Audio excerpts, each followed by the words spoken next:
In this video, you're gonna witness Pakistani street food carnivore style. 4 kilograms, over 8 pounds of meat. We have to eat the whole thing. You have to eat most of it. I have to eat most of it. The sheer amount of meat that people eat here is off the charts. I'm like a samurai, but with delicious food on my sword. But first, let's back up. This is the city of Lahore in the Punjab province. If Punjab sounds familiar, it may be because India also has their own Punjab state right across the border.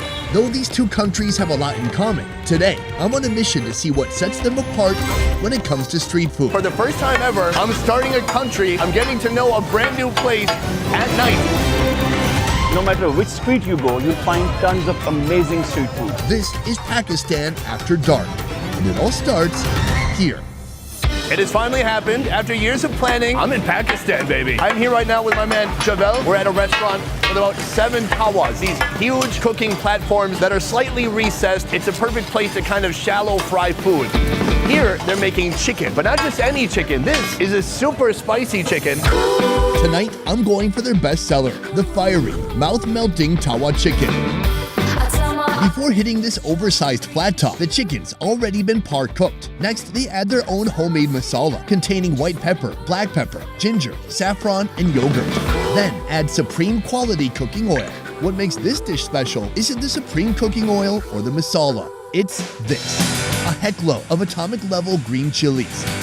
Next, add lemon and cook until all the flavors blend together, becoming one glistening, fiery red hue.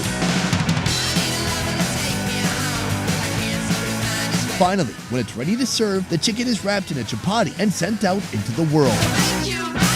This dish started with this restaurant, Arif Charhara, and this restaurant started over 40 years ago. We have the bread and we dig in straight. Do you actually eat the chilies? Yes, of course. Okay, is that respectable? All right, I'll give you that. She'll give me that. All right. Oh. Uh-oh. The thing about this is you can't stop eating it, Right. even if you're burning. Absolutely. A flavor explosion. And then, like the aftershock. You taste the lightning and then you wait for the thunder. Yes. Oh, that's pretty good. When you bite into the chicken, first you taste, oh, what is it? Like a little bit of a charring kind Yeah. of a thing. It comes from the tawa that they cook really? on. In China, what they would call wok hei. Yes. Like tasting the wok, it's like tasting the tawa. I want to really load this up. Let's do it. I gotta go bigger, I gotta go bigger. Load it up. I want to earn your respect. I can get the respect of a local. We have more chili. Is that good? Oh, no. Are you sure? Oh my God. We have a winner. Oh my God. I love it. Thank you. I want to say I'll regret that later, but I think pretty soon. Yeah, wait, count to 5. But it's so good. It's so good. It's so addictive. Luckily, on the side, we have a tiny bowl of yogurt to cool us down. You would hope. Joining me on this epic protein pilgrimage, Amna. Need to chug it down. She's a culinary student and a fashion blogger based in her hometown of Lahore. I'm here for about a week. It's not a long time, but it's enough to get a snapshot of food here in Pakistan. Now, I know not a lot of people know that Pakistan and India used to be one country called Hindustan. Yeah. I've been in India a lot. I've had a lot of food there. But what would you say differentiates food in Pakistan from India?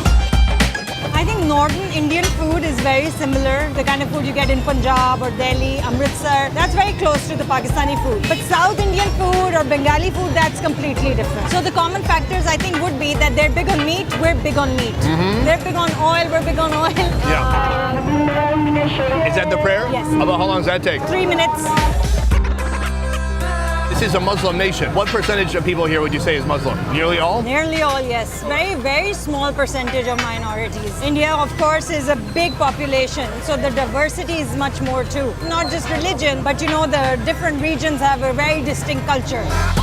So it seems the other big difference would be that everyone's eating halal here. Halal, yes. So no pork, although not much pork in India anyways. Also in India, they don't eat so much beef. Okay, so that's a pretty notable difference right there. All right, this is a good start. We have a lot more to see. Our street food journey has led us here, a one-of-a-kind a la carte menu. What time do restaurants close here? 2 a.m.? Yes. Only here, you're pointing to the body parts you most crave. Oh. That's the fact. If uncertain, it's always good to start with the sheep butt fat. Hold on, I recognize this. I just came here from Uzbekistan. This is a fat tail sheep. This is that. This is called the dumba, just the tail. Oh, so we call the whole animal dumba. Dumba. The dumba is like the foundation of Uzbek cooking. So many dishes start with the fat that kind of melts off of that, and then they cook in the fat. Is that what they're doing here? That's what they're going to do here, yes. All right. A typical order should contain a variety of meat cuts for a more dynamic flavor and texture experience. This is 1 kg, some fat, some neck, some joint, and this is going to be delicious. How big do they go? Because some of those pots are quite big. They have an option of going as big as 4 kilos also. That's 8.8 pounds. Yep. Along with the meat, the real locals know that certain sheep organs must be specially requested. You know, like the secret menu at In-N-Out. That's kidney, right? That's kidney. And that's testicle? Yes. Do women eat testicles in Pakistan? I do. So Great. What do you like about the testicle? it's just the flavor and how they make it. And also, can I say the mouthfeel? Yeah, Yeah. I think you just did. I did. With our meat ready, we head to the fire pits, where highly skilled, smoke-tolerant chefs juggle over a dozen cast iron pots at various points in their cooking process. These guys are seriously impressive. Chef, how do you handle the smoke? He's used to it. How long did it take him to get used to it? He's been doing it for 18 years. So Holy cow. Wow. Welcome to Ilyas Dumba Kahari. We've learned about the Dumba. Now this is the Kahari. So is it frying? Is it boiling? I would say it's between braising and stir frying and also stewing a little bit. 4 kilograms, over 8 pounds of meat. We have to eat the whole thing. You have to eat most of it. I have to eat most of it. We add salt, then green chilies for spice, ginger for aromatics, and tomato for acid. I'm sorry that India is my only point of comparison, but there's usually an onslaught of ingredients. Like 15 spices would not be enough in India. But here, it's essentially maybe 4 different things contributing some flavor. On average, about 700 pounds of meat is cooked and consumed here each day, serving over 1,000 guests. But it's not just about the Kahari. Tonight, the charcoal grill is also full of action. So I heard this is really special. You won't find this anywhere. This is also from the sheep, the liver, wrapped in fat. Oh, I've heard of this. This is like caul fat. It's like the fat lining from the animal. It's it. Exactly right. Can we try a piece? Yeah.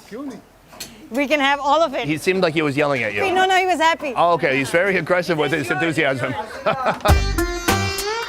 Ooh, these all look so dang delicious. Wow, I've heard that you should only eat 2 at most, or it'll give you hot flashes, even if you're a man. I don't know how that works. Wow, But the flavor. it's really, really hot.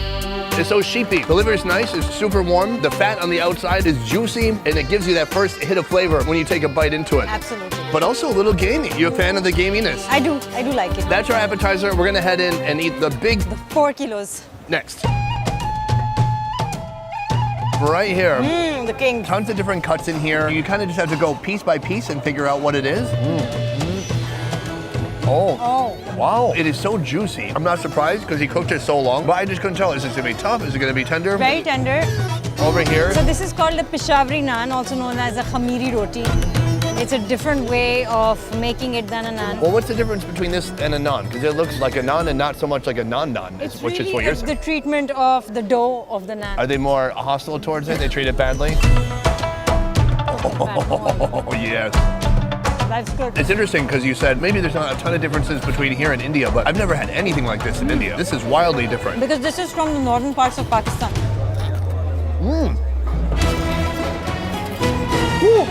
That's good. I used to love that as a kid. I used to fight everyone to get all the marrow. Should we try some kidney? Okay, let's do that. Livery, but not kind of like dry like liver. Really nice and moist. Oh, I'm looking for testicle? the testicle. How do you identify it? It's small. That's one way. Yep. There's something about the sauce and the cast iron. It's made it really dense, so it's not like fatty and jiggly. That's the part that bothers people. Because the moisture is gone out. It's cooked at such heat. I bet this is one of those foods you could give to people and tell them halfway through, by the way, you've eaten 17 testicles, and they'd have no idea. It's so good. I'm very impressed. This is just our second location. We have a lot more to see still. Let's finish this first. I like it. I tried to get out of eating 8 pounds of meat, but no luck.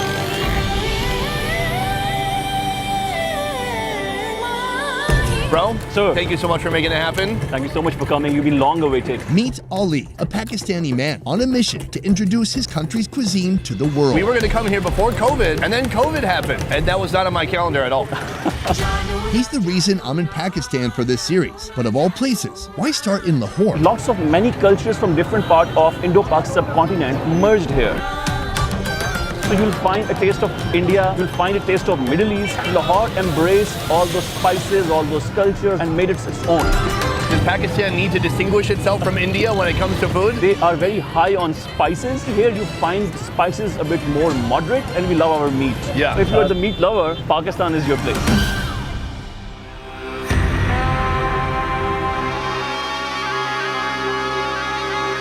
The street food journey continues. This is After Dark in Pakistan. Right now we're in a new joint, a new location. I'm with Abid and he is saucing up some of these fish. This is rohu. It's a local type of carp, freshwater carp. The rohu fish is marinated with a paste consisting of garlic, ginger, harum seed, cumin, chili, and salt. It marinates for 2 hours.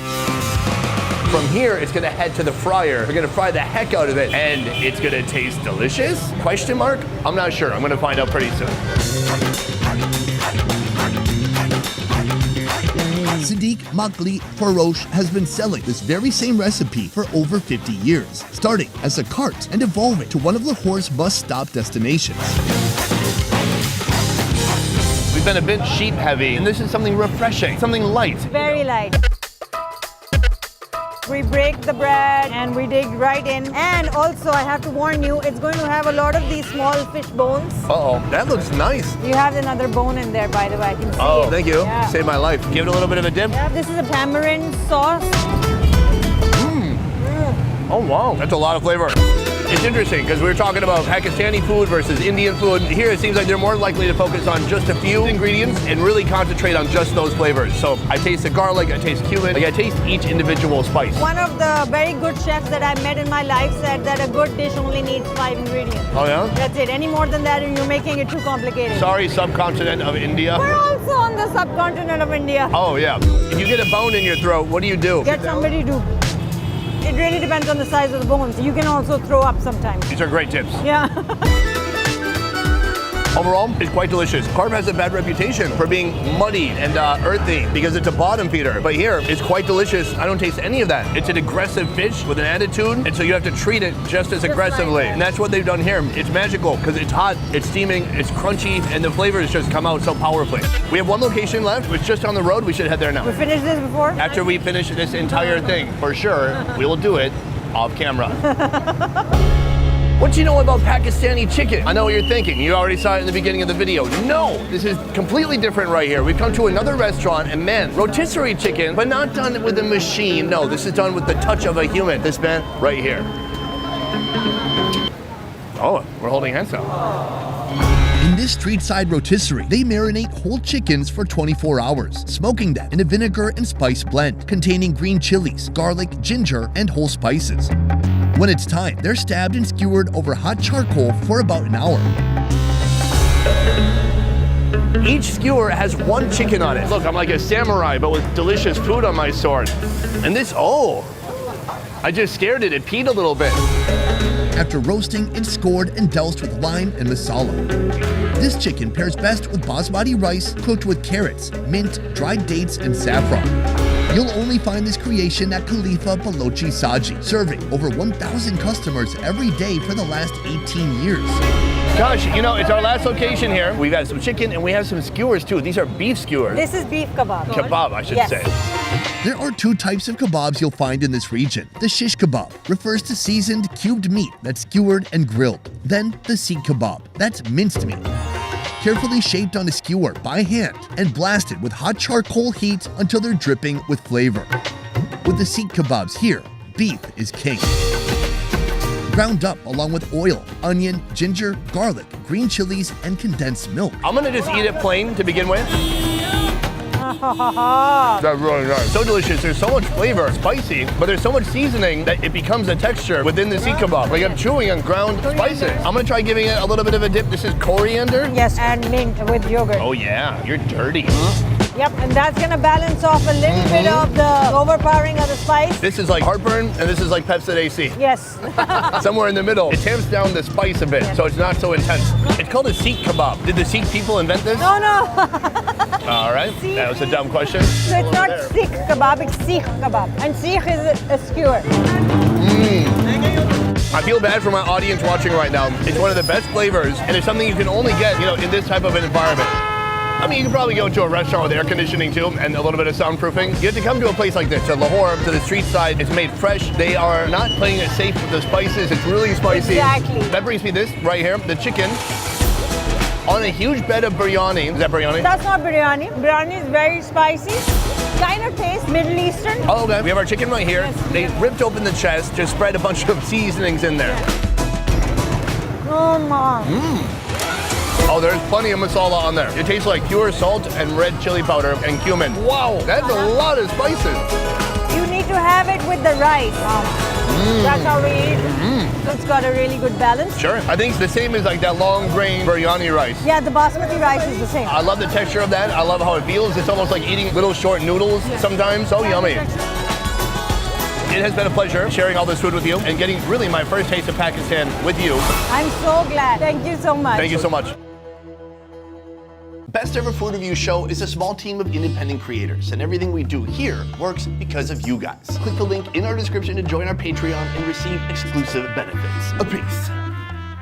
So right here, this guy's gonna help introduce us to our next food while he talks to his wife. Maybe she has a grocery list, or maybe he left the stove on. She wants to reprimand him for a moment. Oh look, a goat. Or a sheep.